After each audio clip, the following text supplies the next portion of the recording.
Um, Welcome everyone to the Sierra Club's Inflation Reduction Act webinar for nonprofits, how to get IRA money to help more of our non-tax-paying institutions take advantage of federal money for clean energy projects. And we are thrilled to be graced with our special guest, Congresswoman Cindy Kamlager-Dove, who's just a hero for this work, and I'll tell you a little bit about why.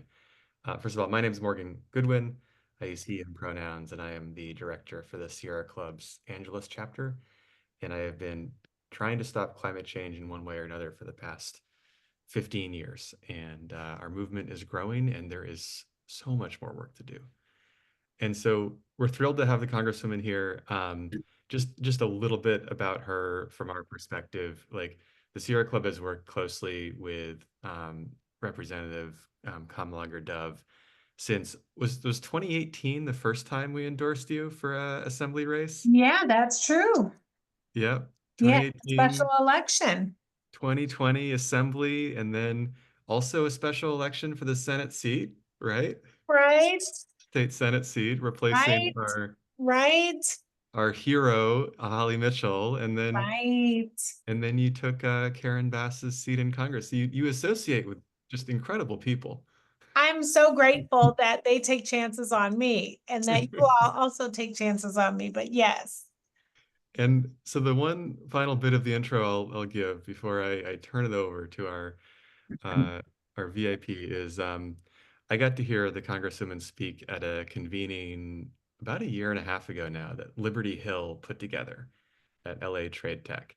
And there was just an incredible group of nonprofit leaders and community leaders and public officials in the room, all about the Inflation Reduction Act. And the Congresswoman was one of the speakers. And I still remember how articulately, just charismatically impassioned you were talking about this admittedly fairly wonky piece of legislation. But the main takeaway that I had was you all, please go spend this money. Please go use Inflation Reduction Act money. Get it out there in the world, get it working. So I don't want to steal your thunder, but I just want to say that is the when we were putting this event together, you were the person I thought of. No one else better to introduce us to what this is and why we're doing this. So, Congresswoman, love for you to take it away. thank you so much, Morgan. And thank you to the Sierra Club Los Angeles chapter for inviting me here tonight. I am the Congresswoman for the 37th Congressional District, the heart of Los Angeles. That includes parts of LA, Mid-City, Crenshaw, South LA, as well as the Ladera community, Culver City, West LA, and Century City. It's been my honor to serve. And it's also been a great honor to talk about the Inflation Reduction Act and the historic investments made into the climate space by the Biden-Harris administration. Really, the trillions of dollars that are being flushed throughout, that are coursing throughout communities across this country that are really targeting climate resiliency and fighting climate change. And Morgan knows this, as I spoke to folks at that event in Trade Tech and hosted subsequent meetings from my office. I'm talking about how we can get that money because those bills, both the bipartisan infrastructure law, the BIL, and the Inflation Reduction Act, the IRA, historic investments, like I said, connected to trillions of dollars for our communities. And so it is incumbent upon us to get the money, to spend the money, to apply for the money, and to use the money to do the work that groups like the Sierra Club are championing and partnering with nonprofit organizations that have the capacity and are rooted in a mission that is about protecting Mother Earth while supporting, green transition jobs. So here we go. As I mentioned, I am excited to see nonprofit organizations talking about and gearing up to be competitive for the array of climate resiliency investments that are going to continue to come through the Biden-Harris administration. Without crossing any lines, I will say that, administrations matter. Who we have in the White House matters. And Ms. Henning is like, amen. And we want legislators and we want folks in the administration who believe that climate change is real and want to continue this investment into our communities to fight climate change, to clean up the toxins, to help us work to repair Mother Earth and protect her, while we are also focusing on innovation and workforce development.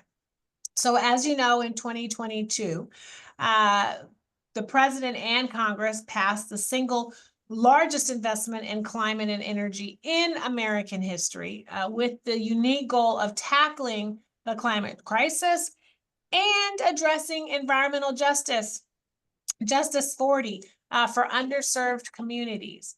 So it has been 2 years since that historic legislation, the IRA, was passed and signed into law. It has been a game changer in helping the United States meet our climate goals, to invest in good paying jobs, to focus on green jobs, to actually make the tax code fairer, and to reduce energy and healthcare costs for families.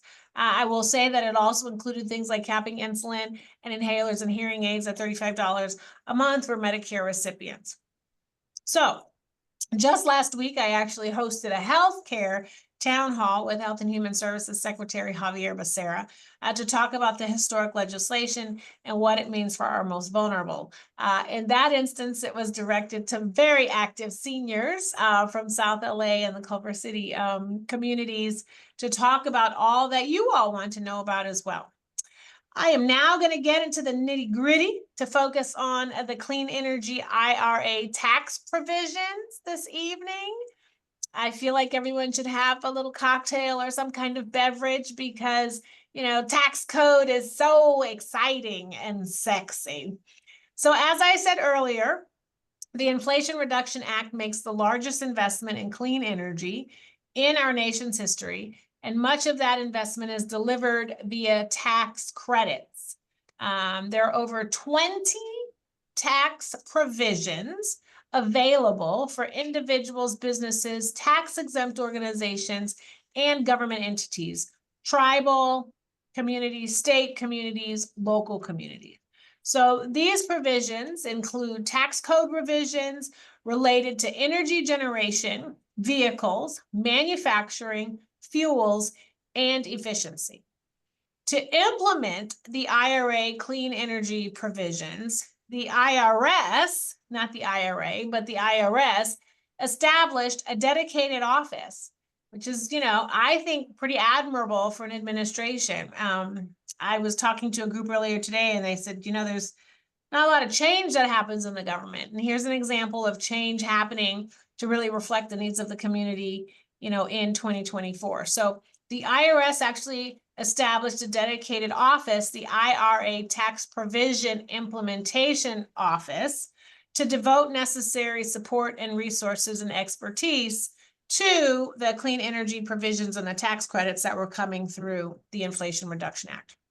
So many IRA provisions actually focus on helping frontline communities that have been disproportionately impacted by pollution and environmental degradation.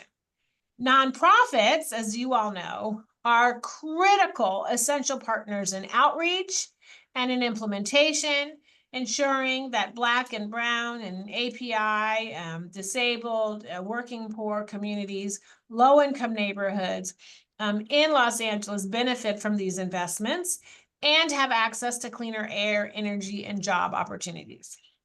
So now, thanks to the IRA, nonprofits and even churches, even the faith-based community, can receive bonus credits for renewable energy projects in these areas, which I actually think is a game changer, because when I think about that, I actually think about the Congress that I'm sitting in right now, where we have a majority that is responsible for creating the eligibility for community funding projects.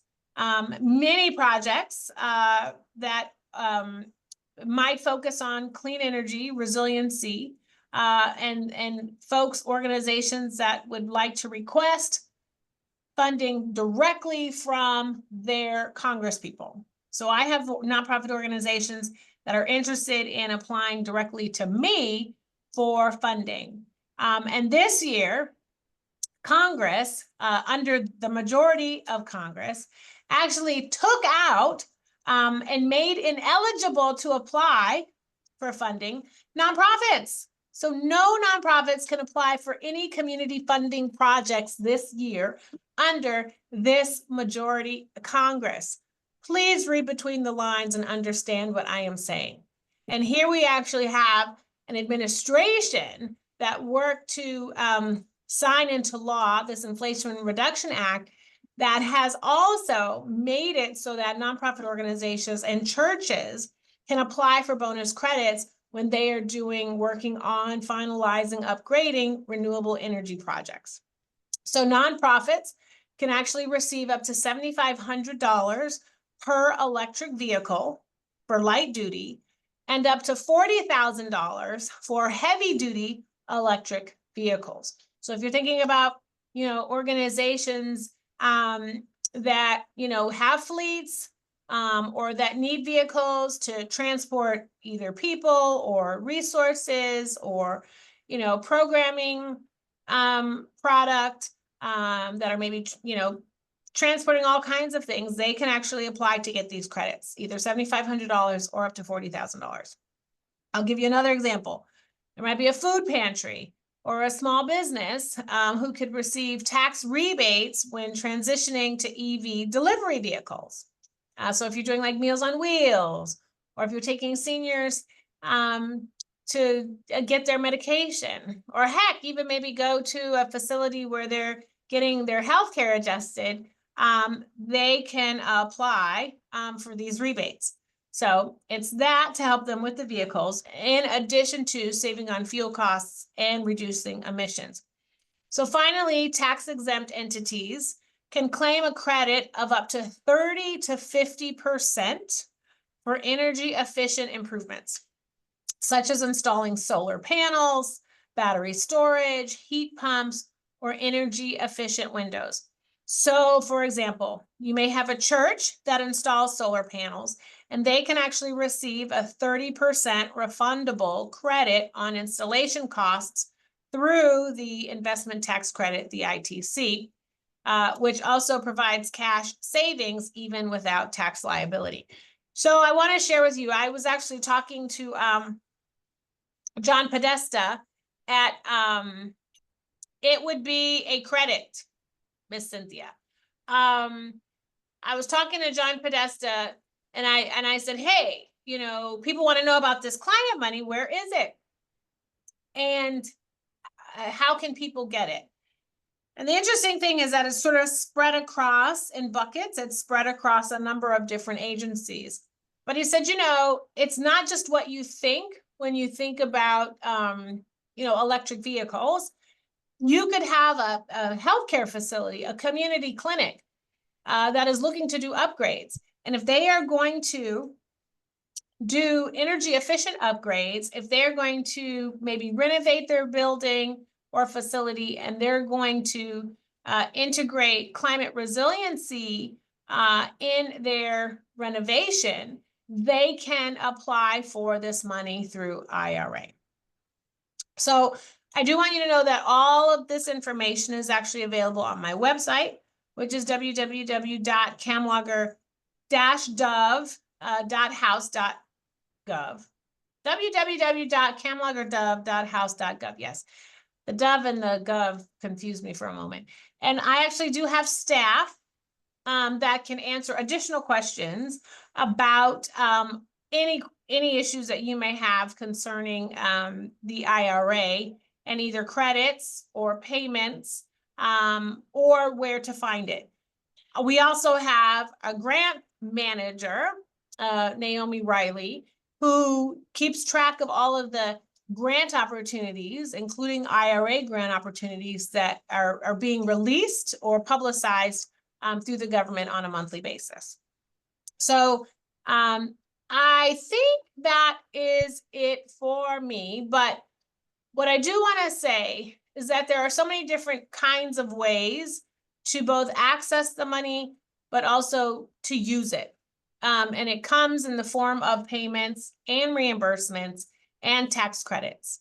And it is for many kinds of nonprofits, from churches and faith communities, as I mentioned, to general traditional 501c3s.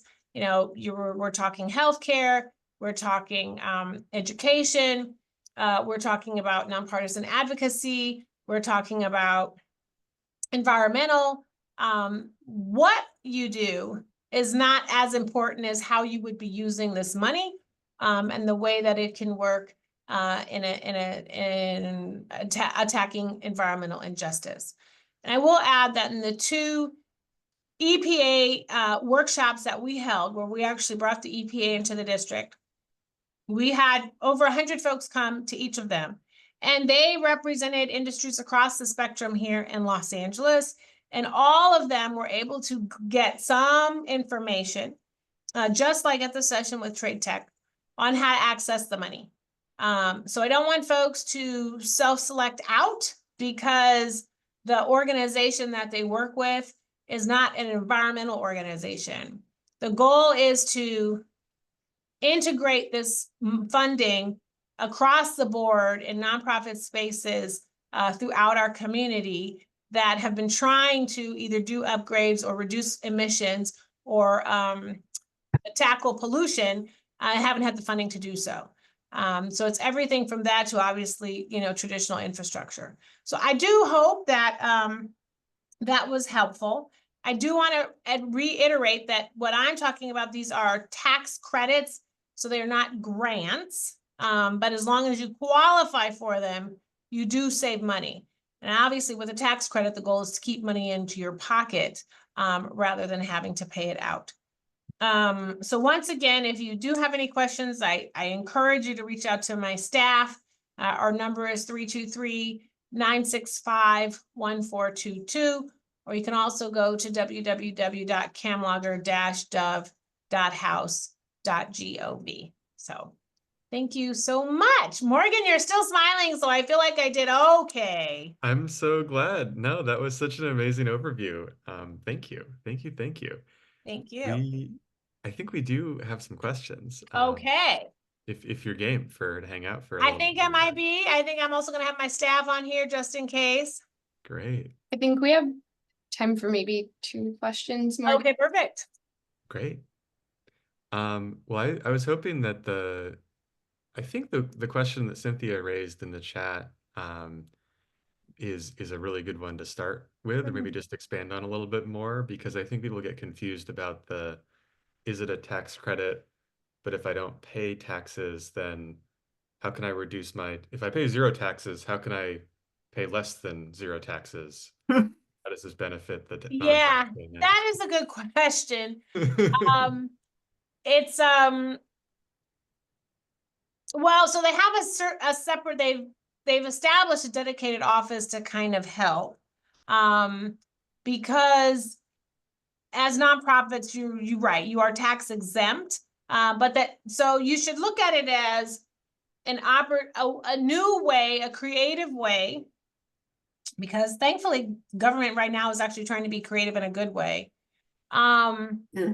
It's a creative way for you to get additional money without it being a grant, because that, you know, it just wasn't going to work when they were passing the bill. So I sort of see it as like the equivalent to deductions when you're paying taxes. If you're deducting, you're somehow keeping money into your own pocket rather than having to pay it out and then get it back. So that's why they have the new office to kind of help nonprofits navigate how you would process it. not necessarily how you would apply for it.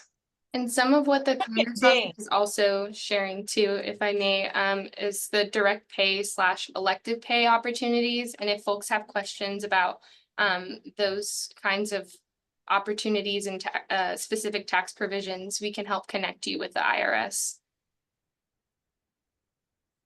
I know most times people don't want to get connected to the IRS, but this would be a time where it would be okay. Dave Tewksbury is one of our volunteer leaders who's been just like digging into the details of the IRA provisions and doing a bunch of work. And he had collected a few more questions from the audience. And so, Dave, do you have one last question that you want to raise up here? Yeah, there's only one. That's a tough one, right?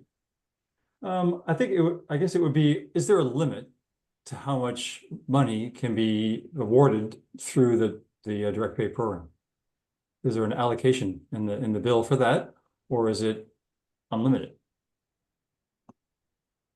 So I don't think there is a limit. But I do think when you are, they're still sort of checking, they're checks and balances. So obviously if you, I mean, I don't want to give any crazy numbers, but if you know, if it was like $1 million or something, there might be some back and forth because they would be checking to see. But my understanding from the discussions is that there are not any hard limits. Okay.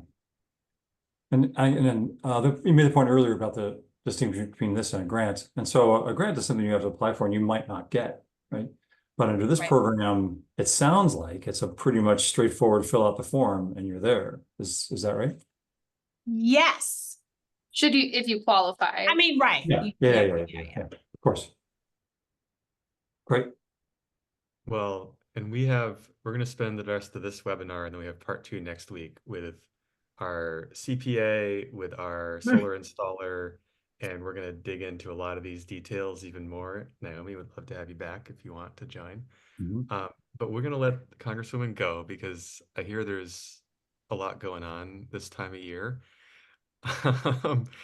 Definitely. There's so much going on because we want to continue this. You know, I will share before I leave, and thank you, Morgan, for allowing me to come on, that in the beginning of the year when we were all meeting with the president, he said, you know, we have to do as much as we can to get as much money out, if not all of the money out, by the end of this year, because you just don't know, you know, and that was in the beginning of the year before, you know, just before everything.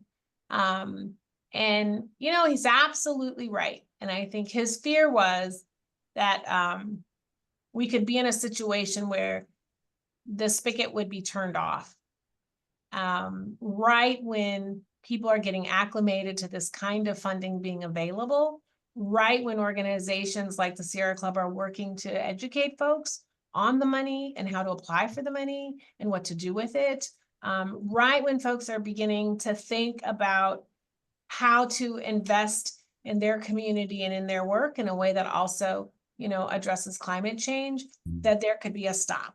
And I'm doing all that I can to make sure that that stop doesn't happen, because it would be great if we could continue to do this in other ways and more innovative ways. So I'm going to be focused on that for the next couple of weeks.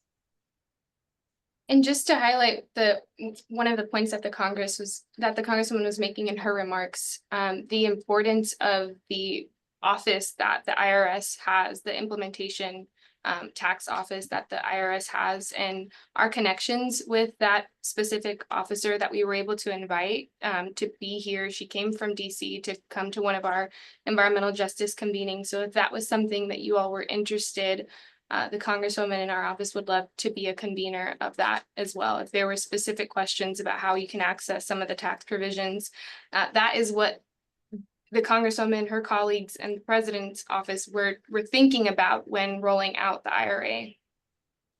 And I saw this last comment in the chat from Elias about how can social enterprises who already provide these services to congregations be involved in the office? For example, will there be future webinars? We do the webinars based on, well, this is a webinar put on by Sierra Club LA. So I suggest you talk to Sierra Club and say, hey, this is so great. Can we do something that's focused specifically on the faith-based community? Can we do something where there's cultural sensitivity, because we know that certain communities might not know how to access this information or might be confused? We are happy to lend a hand to help make sure that those things are successful and can happen and you have the information. So certainly, absolutely. And yes to the stories, because I think stories help other folks help normalize this and socialize this kind of funding so that other organizations look into how to apply for it. So thank you for making that comment, Elias. Yes, thank you.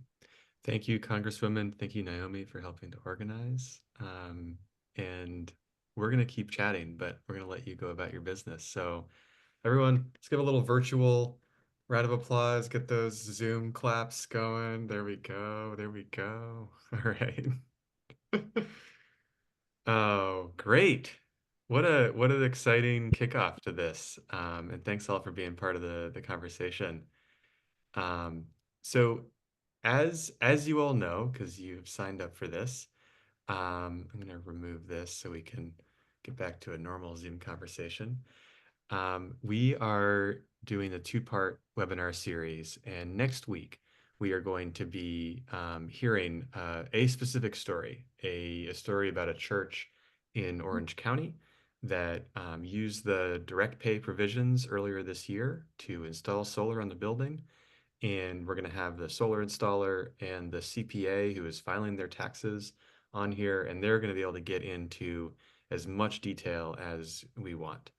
And so, but tonight is part one. We wanted to feature the Congresswoman. We wanted to start big. And then Cynthia had the amazing idea to say, let's create some social capital. Let's create some community here. And so for our next part, we're actually going to split up into two breakout rooms. And we're going to kind of get a sense of where the people in this room are at in terms of clean energy and IRA direct pay provisions, what questions you have, what uncertainties you have, what might be getting in your way of playing more of a leadership role in your community to help implement this. And so I'm going to start the Zoom breakout rooms, and we'll have lots of time for discussion. We'll go about half an hour, and then we'll come back and do a quick report out. Sound good? Thumbs up if that's what you signed up for the evening. All right.